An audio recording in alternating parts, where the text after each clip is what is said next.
On va parler d'une policière soupçonnée de revendre des fichiers de police sur Snapchat. C'est quoi cette histoire? Oui, c'est une gardienne de la paix. L'affaire a débuté en 2024. Il y a un certain nombre de visites sur des fichiers, notamment le fichier des personnes recherchées.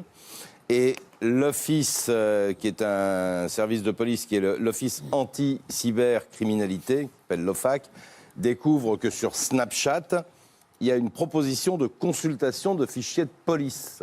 Donc, évidemment, les policiers s'intéressent à cette situation et ils vont, par la téléphonie, remonter à une gardienne de la paix qui a 25 ans et qui habite dans la région parisienne. Et là, elle vient d'être interpellée avec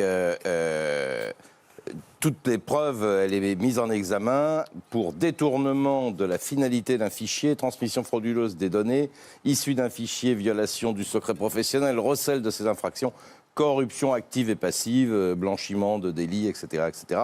Elle a 25 ans, ça pose un vrai problème sur la qualité du recrutement dans la police nationale. Et je précise qu'elle était policière, mais qu'elle était gardienne du bâtiment et qu'elle n'était pas du tout en lien avec les enquêtes. Ce qui fait qu'en dehors de ces patrouilles, de ces activités de planton devant le commissariat, elle allait dans les bureaux et elle bidouillait, Cédric. Donc elle a pris quand même pas mal d'argent. Hein. Elle prenait aussi pour les levées d'immobilisation de véhicules, 250 € par levée de véhicules.